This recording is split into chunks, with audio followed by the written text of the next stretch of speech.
नमस्कार, मैं हूं विनोद कुमार। आप देख रहे हैं प्रबल भारत की बुनियाद न्यूज। इस वक्त हम उपस्थित हैं जिला जौनपुर के शाहगंज विधानसभा क्षेत्र महमदपुर गांव में। जैसा कि आप देख रहे हैं, यहाँ पर बाबा साहब भीमराव अंबेडकर की मूर्ति के सामने हम उपस्थित हैं। जैसा कि मैं यहाँ देखिए एक नेतृत्व समाज का कर रहे हैं, और जैसा कि कुछ समाज के लोग हैं और आज ये यहाँ पर कुछ विचार मंथन कर रहे हैं। और उस विचार मंथन को लेकर अगर मैं बात करूं तो यहाँ अच्छे अच्छे लोग हैं, और जबकि आप देख सकते हैं सामने बाबा साहब का फोटो लगा हुआ है, बगल में माननीय कांसी राम जी हैं। इनके विचारधारा की बात हो रही है। जैसा कि मैं आपको बता देना चाहता हूँ कि आज 25 दिसंबर है। 25 दिसंबर को बड़ा दिन करके माना जाता है, और 25 दिसंबर को बहुत सारे लोग एक दूसरे को गले मिलकर विचारधारा को परिवर्तित करते हैं, बल्कि खुशियां बांटते हैं। और क्रिसमस भी आज ही के दिन मनाया जाता है। और आपको ये भी बता दूं कि आज 25 दिसंबर, जैसा कि 25 दिसंबर 1927 को बाबा साहब ने मनुस्मृति का दहन किया। आज मनुस्मृति का जो दहन हुआ, उस मनुस्मृति को लेकर चर्चा है। आज समाज के परिवर्तित कुछ लोग हैं, समाज को एक नई दिशा देते हैं। आइए हम उनसे बात करते हैं। बता दूं कि ये लोग ऐसे हैं कि जो वास्तविक में विचारधारा का सही दिशा देते हैं। सर, मैं बात करना चाहूँगा। सर, आपका नाम? सर, मेरा नाम अभयराम है। धन्यवाद सर। तो सर, जैसा कि अभी मैं देख रहा हूं कि यहाँ बाबा साहब के प्रतिमा सामने है, और जैसा कि फोटो है, यहाँ आप एक विचार विमर्श कर रहे हैं। आज 25 दिसंबर है, और 25 दिसंबर 1927 को बाबा साहब ने मनुस्मृति का दहन किया। अगर उसने मनुस्मृति दहन की आखिर वजह क्या थी मनुस्मृति दहन करने की?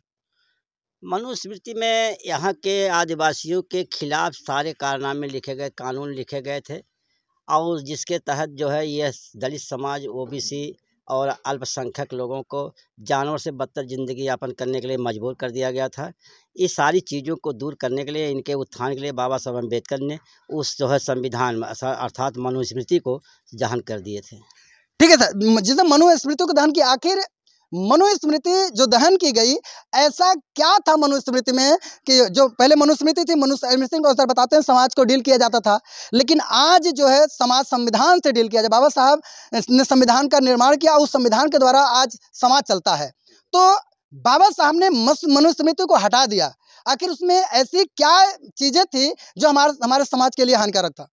जैसे शिक्षा से वंचित कर दिया, स्त्री शूद्रो नाध्यताम मनुस्मृति में लिखा गया है। और साथ साथ जो है धन रखने की जो है इनको इजाज़त नहीं थी, और किसी के बराबर बैठने उठने का अधिकार नहीं था, खाने पीने का अधिकार नहीं था। इनको जो है जानवरों से बदतर, इनकी जहाँ पे कुत्ते बिल्ली जिस तालाब में पानी पी लेते थे, गंदा कर देते थे, लेकिन उस तालाब में इनको पानी पीने का परमिशन नहीं था।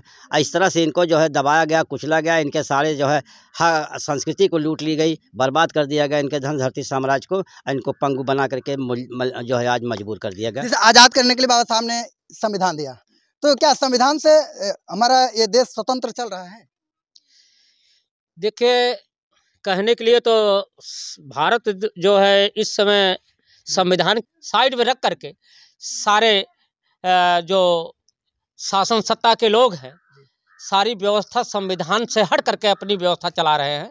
जो मनुस्मृति पूर्ण रूप से मनुस्मृति भी नहीं, बल्कि कुछ परसेंट मनुस्मृति द्वारा विचारधारा, मनुस्मृति की विचारधारा आज भी जिंदा है, वो अभी खत्म नहीं हुई।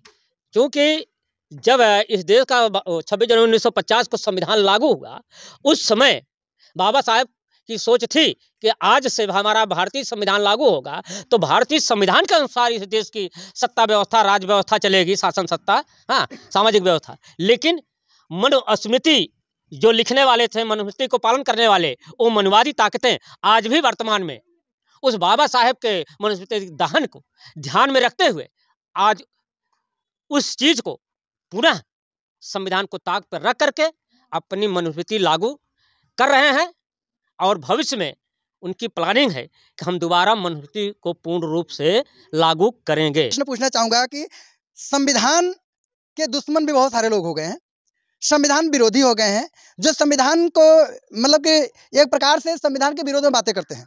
कुछ लोग कहते हैं कि संविधान का जो है कि जो विचार है कुछ सही नहीं है, कुछ चीज़ें उसमें संविधान के आर्टिकल की ऐसी चीज़ें हैं जिसको लोगों को नागवार लगता है।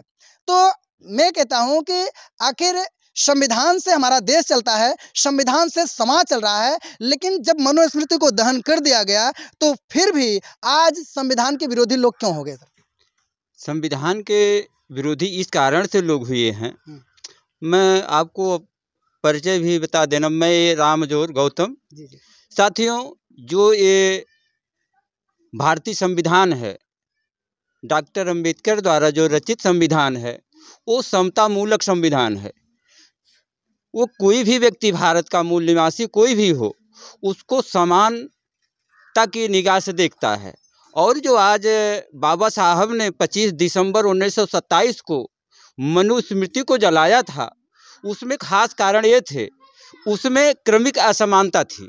जिसमें क्रमिक असमानता थी तो ब्राह्मण सबसे ऊपर, ब्राह्मण, उसके नीचे क्षत्रिय, उसके नीचे वैश्य, उसके नीचे शूद्र। तो जो ब्राह्मणों ने 4 कैटेगरी में इस समाज को बांटा, और उसमें ब्राह्मण पढ़ेगा, पढ़ाएगा, धन संचय करेगा, शस्त्र धारण करेगा, वो 4 अधिकार अपने में समाहित किया। उसके नीचे जो क्षत्रिय है, क्षत्रिय पढ़ेगा, पढ़ाएगा नहीं, धन संचय करेगा, शस्त्र धारण करेगा, यानी क्षत्रिय का भी एक अधिकार काउंटर कर दिया। इस तरीके से सर, जिस तरह आप बात कर रहे हैं, तो इसका मतलब है कि अब इस समाज को बदलने के लिए क्या चीज बदलने की जरूरत है?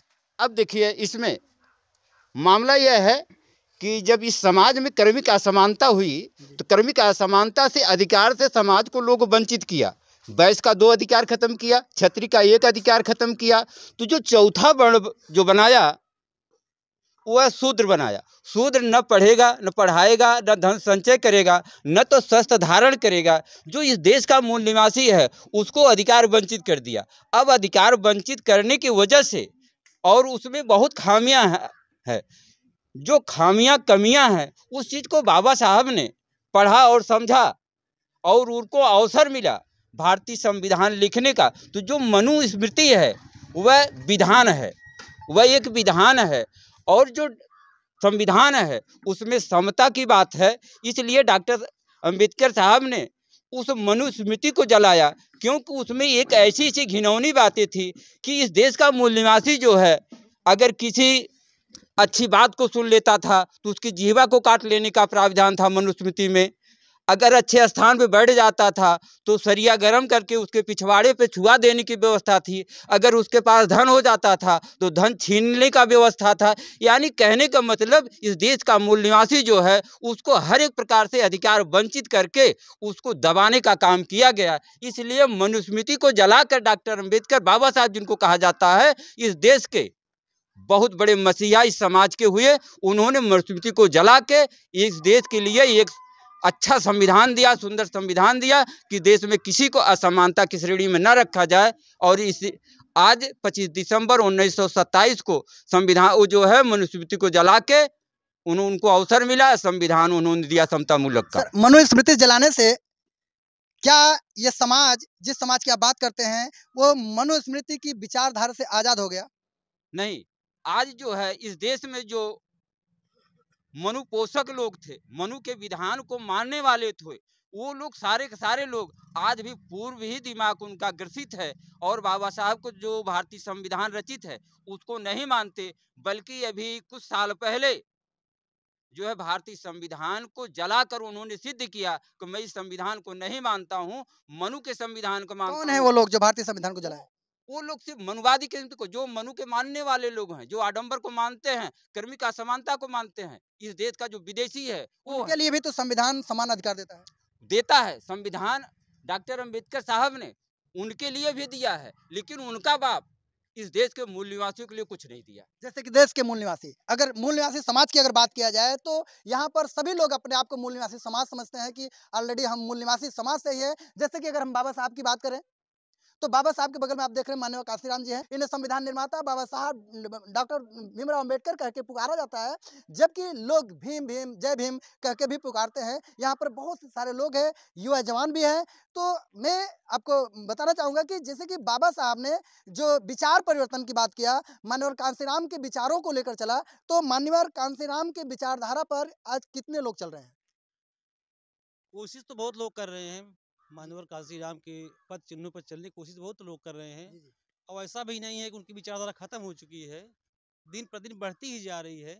कुछ कंडीशन के हिसाब से कुछ ऐसा स्थिति आ गई थी, कुछ कम हुआ था उसमें, लेकिन हम देख रहे हैं कि लोगों के अंदर जागरूकता फिर से बढ़ रही है, तो आ रही है। और हमें लगता है कि आने वाले दिनों में ये जागरूकता बहुत तेजी से विचारधारा की बात मैं अगर करूं तो सर, विचारधारा परिवर्तन की बात, किस तरीके से विचारधारा परिवर्तन हो सकता है? देखिए, विचारधारा परिवर्तन हो सकता है। हमारे समाज के लिए बहुत ज़्यादा समस्याएं हैं। जैसे कि अभी आपने कहा कि जो है कि सारे अधिकार छीन लिए गए थे, तब मेरा समाज मजबूर और मजदूर दोनों हो गया। जैसे आपने अभी सवाल किया है कि हमारे लोग आज भी आंशिक रूप से उस मनु विचारधारा पर चल रहे हैं, क्योंकि इनके पास मजबूरी है, मजदूरी है। तो मजदूरी करने के लिए जब उनके लोगों के यहाँ जाते हैं तो अपना प्रभाव डालते हैं। सर जी सर, मैं एक बात और कहना चाहूँगा सर, जैसे कि अभी बहुत से ऐसे लोग कदम उठाए कि उनका कि मनोहर कांशीराम की विचारधारा को हम बढ़ाएंगे, बाबा साहब की विचारधारा को बढ़ाएंगे। तो विचारधारा को मनोहर कांशीराम की एक बात हर बार किया जाता है, जैसे बीएसपी है, सपा है, भीम आर्मी है, अन्य संगठन के समाज सेवी लोग हैं, वे लोग कहते हैं कि बाबा साहब की विचारधारा, मनोहर कांशीराम की विचारधारा को हम आगे बढ़ाएं। इतने लोग मिलकर एक ही विचारधारा को आगे बढ़ाकर समाज में एक बदलाव लाना चाहते हैं, लेकिन इतनी मेहनत करने के बाद भी बदलाव नहीं दिख रहा है सर। इसका वजह यह है, कुछ लोग देखिए नकली जामा पहन करके जय भीम करते हैं जी। और कुछ लोग जो है दिली तौर पर जय भीम करते हैं। जय आपने कहा कि सपा और भीम आर्मी भी, ये लोगों को गहराई से अगर आप देखेंगे तो किसी न किसी से पोषित हो रहे हैं। इनकी विचारधारा मनुस्मृति से मेल खाती है। ये इन लोगों के अंदर उदारता है, ये जो है गैर सामाजिक हैं।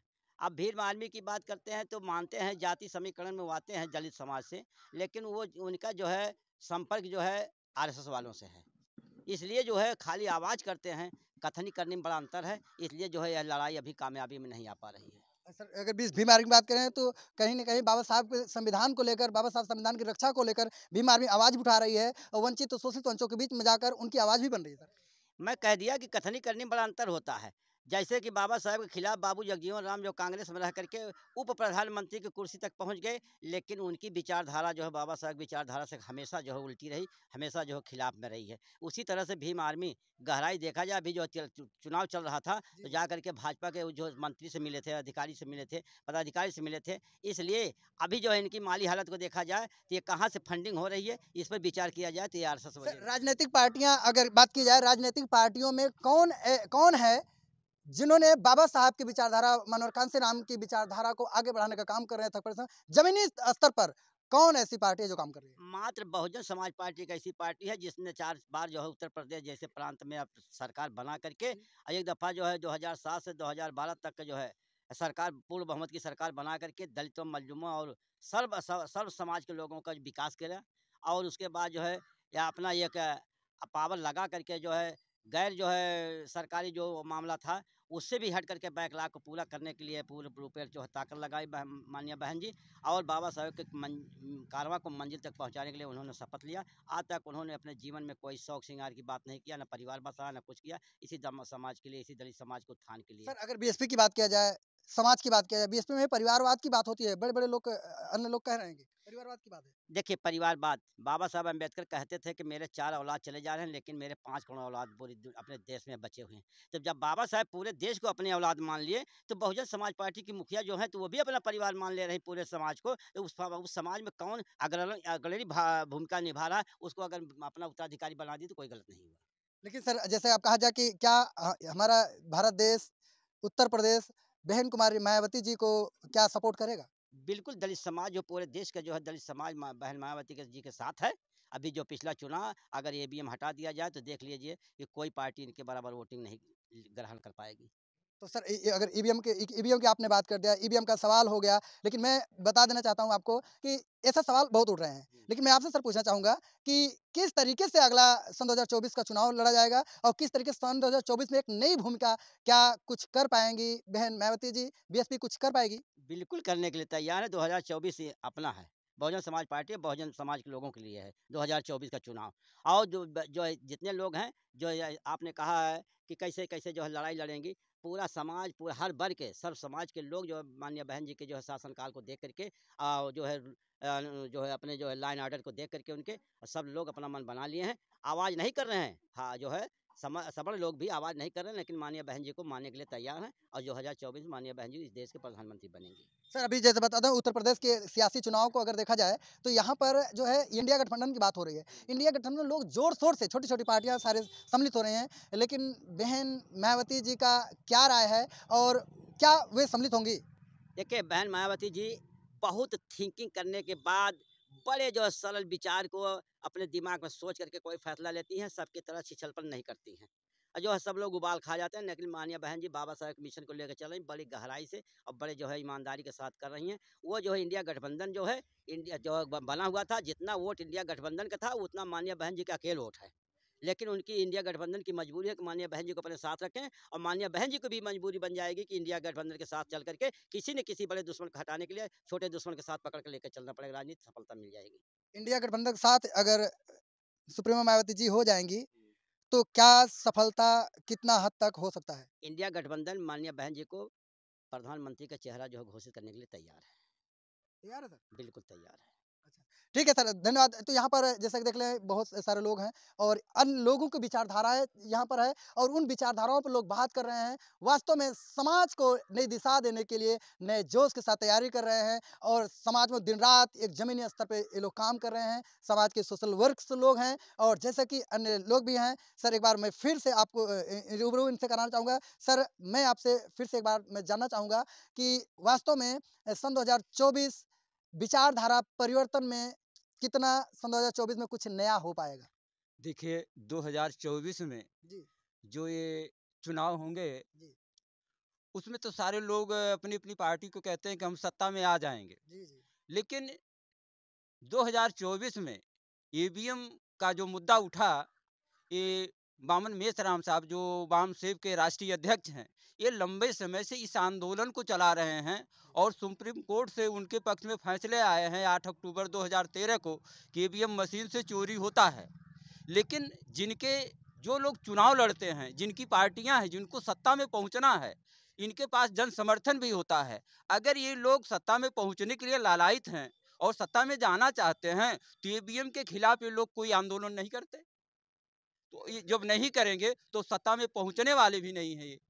ये कहने के लिए कह दे भले कि हमें प्रधानमंत्री बनना है, हम चुनाव लड़ेंगे, मेरी सत्ता बनेगी, लेकिन जब तक ईवीएम समाप्त नहीं होगा तब तक ये सत्ता इनके हाथ में आने वाली नहीं है।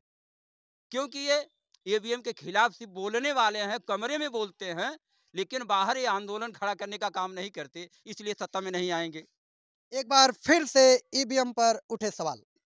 जैसा कि हम आपको बता दें कि ईवीएम की बात यहाँ की जा रही है। जैसे कि सर ईवीएम की बात अगर करें तो ईवीएम से निष्पक्ष चुनाव होने का दावा किया जा रहा है, लेकिन सर आप किस तरीके से इस बात को कह रहे हैं कि निष्पक्ष चुनाव ईवीएम से, जबकि ईवीएम से अगर चुनाव कराया जाए तो कहीं ना कहीं आर्थिक की मजबूती होती है, ज्यादा काम को कम समय में ईवीएम के द्वारा किया। ये चुनाव आयोग का एक ड्रामा है कि ज्यादा खर्च आ जाएगा, ईवीएम मशीन से चुनाव हटा के पेपर से अगर चुनाव होगा तो खर्च ज्यादा होगा। लेकिन अगर खर्च का मामला अगर है तो जो ईवीएम पे पेपर टेल मशीन लगाई गई, ये कम से कम 450 करोड़ रुपए का खर्च जो गया, ये प्रधानमंत्री देश का, ये पैसे क्यों खर्च किया? अगर ईवीएम में पेपर टेल मशीन लगाने के बाद अगर उसकी गणना न हो तो लगाया क्यों गया? ये पैसा क्यों खर्च किया गया देश का? देश को गर्त में डालने का काम जो ये चुनाव आयोग और प्रधानमंत्री कर रहे हैं। तो दोनों की गणना होना चाहिए, पता लगे कि दोनों में कितना वोट है। अगर इस तरह से पारदर्शिता नहीं लाई गई तो ये देश जो है ईवीएम के प्रति जो है असंतोष इसको रहेगा। सर इतने नेतागण हैं, इतनी पार्टियां हैं, कुछ लोग चुटपुट आवाज उठाते हैं, ईवीएम हटाओ, ईवीएम गड़बड़ी हो रही है, ईवीएम गड़बड़ी हो रही है, लेकिन कुछ पल ही आवाज उठाकर बाद में वो शांत हो जाते हैं। अगर इस तरीके से वो शांत हो रहे हैं, समाज में अहम भूमिका निभाने की दावा करते हैं, तो किस तरीके से लड़ाई लड़ेंगे और समाज को परिवर्तन करने का दावा उनका कहाँ तक सफल हो पाएगा? देखिए, हम तो देहात में रहने वाले हैं। गांव में देहात में हमारे जो अनपढ़ पूर्वज लोग होते हैं वो कहते हैं कि जिसके हाथ में लाठी होती है भैंस उसके हाथ में होती है। तो सत्ता जिसके पास है वो सत्ता की लाठी जब उसके ऊपर चलती, तो जो राजनीतिक पार्टियां हैं जो सत्ता का मजा चख चुके हैं, तो सीआईडी का और चीज का जो है हथकंडा अपना के उसको भय पैदा करते हैं। तो जब बोलने की कोशिश करता तो डंडा जिस बंदर को दिखाया जाता है, उस तरह से सत्ता में रहने वाले लोग उस बंदर की तरह डंडा दिखाते हैं तो बोलना बंद कर देता है। सर सन 2024 का चुनाव कैसे होगा? क्या अब उम्मीद है? देखिए, जो चुनाव होगा, जी। जब तक ईवीएम रहेगी, इस देश में जितनी पार्टियां ओबीसी के हैं, ये एससी के हैं, माइनॉरिटी कोई भी पार्टी हो, इस सत्ता में नहीं आ सकती, क्योंकि किसी के 1% है, किसी के 1.5% है। वो जाति लीडर बने हुए हैं, और जाति लीडर जो होता है, वो अपने जाति को ले जाके, जो सक्षम पार्टियां होती है, जिनके पास पैसे हैं, उनको पर उस समाज के वोट को बेच देता है। उस व्यक्ति का, जो पार्टी के जाति लीडर जो है, उसकी तो आर्थिक स्थिति मजबूत हो जाती, कहीं उसका बेटा हो जाएगा, कहीं वो सांसद विधायक हो जाएगा, उसका विकास हो जाएगा, और अपने समाज से कहेगा कि हम तुम्हारी लड़ाई लड़ेंगे, उसको कुछ नहीं मिलता, उसका विकास हो जाता है जाति लीडर का। तो इस देश में जाति लीडर देश के विकास करने वाला नहीं है। जो इस देश में त्यागी पुरुष होगा, पूरे समाज के हित की बात करेगा। अगर कोई व्यक्ति अगर इस देश के मूल निवासी को लड़ाई लड़ रहा है, तो बामन मेसरा जी लड़ रहे हैं। सारे लोग इस समाज को ठगने का काम कर रहे हैं।